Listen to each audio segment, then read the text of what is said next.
लाने वाला टॉपिक है वो है टॉपिक कूलाम का नियम।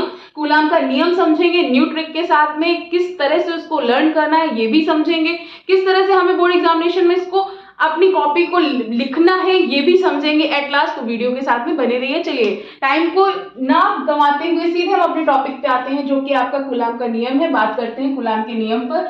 तो सबसे पहले बेटा हम डायग्राम की बात करते हैं। मैंने साइड में डायग्राम बना रखा है, लेकिन मैं फिर से आप लोगों को एक बार डायग्राम ड्रॉ करके समझा देती हूँ।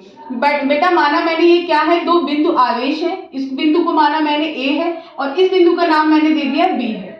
अब आवेश, बेटा आवेश किसकी बात करेंगे हम, आवेश की। तो यहाँ पर कितने बिंदु हैं, दो बिंदु हैं। तो जब दो बिंदु हैं तो आवेश भी कितना लगेगा, दो लगेगा। तो ये Q1 और इसको क्या मानेंगे बेटा, Q2 मानेंगे। आवेश बिंदु ए पर हमारा आवेश क्या है, Q1 है। बिंदु बी पर हमारा आवेश क्या है, Q2 है। और इन दोनों के बीच की दूरी को किससे लिखेंगे बेटा, स्मॉल r से लिखेंगे। ठीक है ना। चलिए आई होप आप लोगों को डायग्राम समझ में आया होगा कि दो बिंदु ले लिए। माना दो बिंदु हमारा ए और बी है। ए को हमने आवेश दिया Q1 और बी को हमने आवेश दिया Q2। इन दोनों आवेशों के बीच की दूरी को हमने किससे ड्रॉ किया है, स्मॉल r से। ये कूलाम, सबसे पहले बेटा बात कर लेते हैं इसके जन्मदाता की। जन्मदाता किसने दिया था, कूलाम का क्या है पूरा नाम। तो कूलाम का बेटा पूरा नाम है चार्ल्स अगस्टिन कूलाम। कूलाम का पूरा नाम क्या है, चार्ल्स अगस्टिन कूलाम। चलिए डायग्राम आप लोगों को समझ में आ गया होगा। अब हम बात करते हैं इसके कथन की। अब हम बात करेंगे इसके कथन की। कथन क्या है, चलिए देखते हैं कथन। दोनों आवेशों के मध्य, दोनों आवेशों के मध्य, सॉरी दोनों बिंदुओं के होगा, सॉरी दोनों बिंदुओं के मध्य, दोनों बिंदुओं के मध्य, बिंदुओं के मध्य लगने वाला आकर्षण व प्रतिकर्षण बल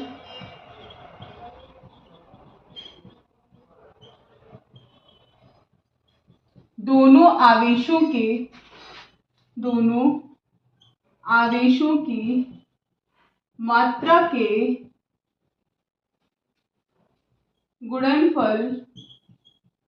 गुणनफल के अनुक्रमानुपाती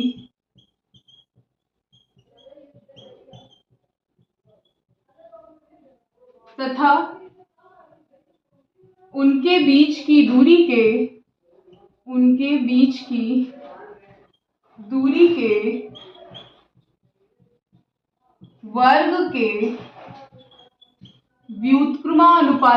वर्ग के व्युत्क्रमानुपाती होता है। ठीक है। चलिए मैंने कथन लिख दिया है बेटा। क्या कथन लिखा है मैंने, दोनों बिंदुओं के मध्य, यानी इन दोनों बिंदुओं के मध्य लगने वाला आकर्षण व प्रतिकर्षण बल आवेशों की मात्रा के गुणनफल के अनुक्रमानुपाती तथा उनके बीच की दूरी के वर्ग के व्युत्क्रमानुपाती होता है। चलिए ठीक है। मैंने अब क्या आप लोगों को आकर्षण और प्रतिकर्षण नहीं समझाया है। आकर्षण का मतलब क्या होता है बेटा, आकर्षण का मतलब आपका क्या होगा, ब्लैक ले लेती हूँ। आकर्षण बेटा कब लगेगा, जब आपके अपोजिट साइन होंगे। कैसे होंगे, अपोजिट साइन होंगे। अपोजिट साइन में मतलब एक पर आवेश क्या होगा, धन आवेश होगा। एक बिंदु पर कैसा आवेश होगा, धन आवेश होगा। दूसरे पर कैसा होगा, ऋण आवेश होगा। आकर्षण का मतलब समझ में आ गया ना आप लोगों को। इसके बाद हम बात करते हैं प्रतिकर्षण की। प्रतिकर्षण पर क्या होगा बेटा, सेम साइन होंगे। कैसे होंगे, सेम साइन होंगे। सेम साइन या प्लस प्लस भी हो सकता है, माइनस माइनस भी हो सकता है। तो प्रतिकर्षण का बेटा मतलब क्या होता है, सेम साइन, प्लस प्लस भी हो सकता है और माइनस माइनस भी हो सकता है। लेकिन आकर्षण कब होगा, जब आपके अपोजिट साइन होंगे, प्लस माइनस होगा। यानी एक बिंदु पर हम धन आवेश और ऋण आवेश, इंग्लिश में बात करते हैं तो बेटा positive charge and negative charge. अगर आप लोग आकर्षण को बात करते हैं अंग्रेजी में क्या बोलते हैं, तो अट्रैक्शन बोलते हैं। Attraction is equals to opposite sign, positive charge and negative charge. ठीक है।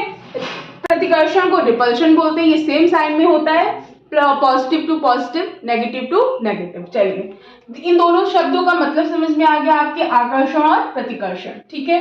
अब हम बात करते हैं इसकी डेरिवेशन की। किसकी बात करेंगे बेटा, निष्कर्ष या फिर डेरिवेशन की। तो यहाँ पर एक शब्द फिर से पढ़िए, ये क्या बोल रहा है, बल। और बल को किससे व्यक्त करते हैं, एफ से। अनुक्रमानुपाती किसके है बेटा? आवेश की मात्रा के गुणनफल के। किसके? आवेश की मात्रा के गुणनफल के। तो मैंने लिख लिया, इसको इक्वेशन नंबर फर्स्ट मान ली।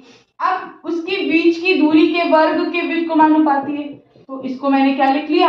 एफ व्युत्क्रमानुपाती 1/r²।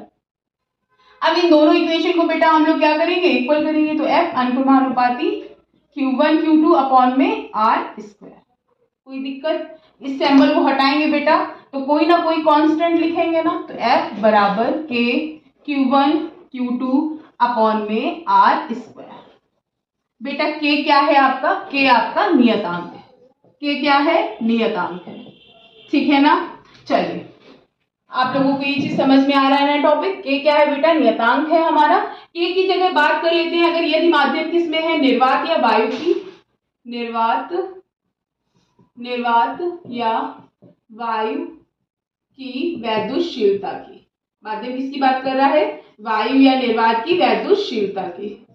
तो हम इसकी बात कर लेते हैं बेटा, क्या है मतलब इसका?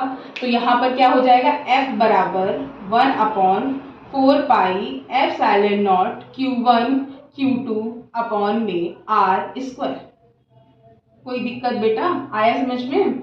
ठीक है, इस 1/4π ε0 का मान क्या होता है? 9 × 10⁹ होता है। एक बार फिर से रिकॉल कर लेते हैं अपने कूलाम के नियम को।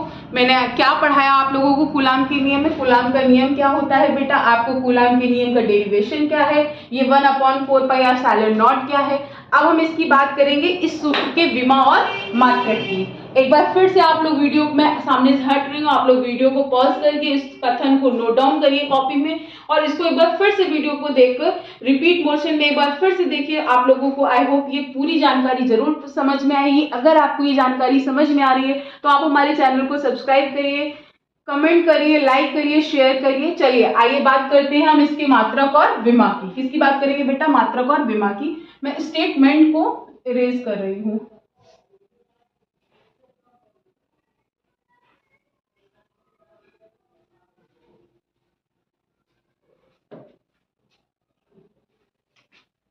F बराबर क्या है बेटा? 1/4πε0 Q1 Q2 अपॉन में r²। बेटा ε0 इसको क्या बोलते हैं? निर्वात या वायु की वैद्युतशीलता। क्या बोलती हूँ? वैद्युतशीलता। और यही टॉपिक आपके लिए इंपॉर्टेंट बनता है बोर्ड एग्जामिनेशन में। इसी का क्या पूछते हैं? मात्रक और विमा पूछते हैं। ठीक है ना? इसकी क्या पूछेंगे? मैं हेडिंग डाल के लिख रही हूँ, विमा और मात्रक। चलिए बात करते हैं। अब F इसका क्या करेंगे? क्रॉस मल्टीप्लाई करेंगे बेटा। क्रॉस मल्टीप्लाई आप लोगों को पता है इस तरह से किया जाता है। ठीक है ना? तो यहाँ पर क्या आ जाएगा? 4πε0 Q1 Q2 अपॉन में F × r²। ठीक है ना? ε0 बराबर, इसकी तो मान हमें चाहिए नहीं, हमें चाहिए ε0 का। लिख लिया मैंने, Q1 Q2 अपॉन में F × r²।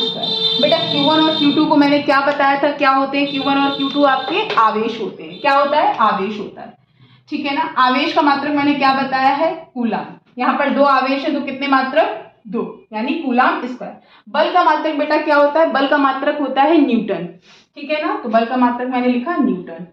दूरी का मात्रक क्या होता है बेटा? दूरी का मात्रक होता है आपका मीटर स्क्वायर। क्या होता है? Metre square. तो इसका मात्रक क्या बन गया? Coulomb square newton metre square. क्या बन गया बेटा मात्रक? कूलाम स्क्वायर प्रति newton metre square.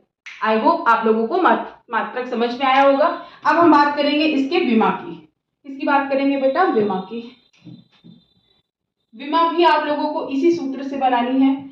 ε0 is equals to Q1 Q2 upon में F × r²। आवेश की विमा मैंने आप लोगों को बनाना सिखाया है। आवेश का मैंने आप लोगों को सूत्र पढ़ाया था। क्या होता है? Q बराबर I × T। इसकी विमा क्या बनी थी? 80। तो क्या मैं आवेश की जगह क्या लिख सकती हूँ? 80। दो आवेश है तो क्या लिखेंगे? 80। बल की विमा क्या होती है बेटा? mRT⁻²। और दूरी की विमा होती है L²। ठीक है ना? यहाँ पे क्या हो जाएगा ऊपर बेटा? ए स्क्वायर टी स्क्वायर, नीचे क्या हो जाएगा बेटा, एल की पावर 1 और एल की पावर 2, तो एम एल की पावर 3 टी की पावर -2, और अपॉन में पावर है ऊपर लेके जाएंगे, अगर प्लस में है तो माइनस में, माइनस है तो प्लस में, तो ए स्क्वायर टी स्क्वायर, ऊपर जाएगा तो एम की पावर अभी कितना है +1, ऊपर जाएगा तो एम की पावर -1, एल की पावर -3, उसके बाद टी की पावर -2। सॉल्व कर लीजिए इसको। कैसे सॉल्व करेंगे बेटा, m की पावर -1, l की पावर -3, t की पावर कितना है हमारा, प्लस में जाएगा, सॉरी, t की पावर +2 कितना हो जाएगा 4, और a की पावर 2। आपके पास आंसर क्या आ गया, m की पावर -1, l की पावर -3, t की पावर 4 और a की पावर 2। समझ में आ गया ना। मात्रक आपका क्या बना था, कूलाम स्क्वायर प्रति न्यूटन मीटर स्क्वायर। एक पॉइंट आपका छूट रहा है, वो है एप्सिलॉन नॉट का मान। इसका बेटा मान होता है 8.85 × 10 की पावर -12। ये भी नोट डाउन कर लीजिएगा अपनी कॉपी में। आई होप आप सभी को ये टॉपिक समझ में आया होगा। मैंने कहाँ से शुरुआत की थी बेटा, मैंने शुरुआत की थी कूलाम के नियम से, उसके कथन से, उसके डायग्राम से, उसके डेरिवेशन से। देन डेरिवेशन के बाद मैंने विमा और मात्रक आपको समझाया है। मैंने बहुत बेसिक से आवेश का मात्रक बताया। यदि आपको बल की विमा निकालनी नहीं आती है तो आप मुझे कमेंट कर दीजिएगा, मैं आपको विमा निकालने का मेथड जरूर बताऊंगी। आप लोगों को ये जानकारी अच्छी लगती है तो आप मेरे चैनल के साथ बने रहिए और अपनी इस जर्नी को आसान बनाइए। ये जर्नी आपकी तब तक चलेगी तब जब तक कि आपका बोर्ड एग्जामिनेशन क्लियर नहीं हो जाता। मेरी बात को ध्यान रखिए, अपना सब बच्चे ध्यान रखिए। गर्मी बहुत ज़्यादा पड़ रही है, अपने आप को डिहाइड्रेट रखिए और अच्छे से पढ़ाई करते रहिएगा। लास्ट में बाय बाय क्लास।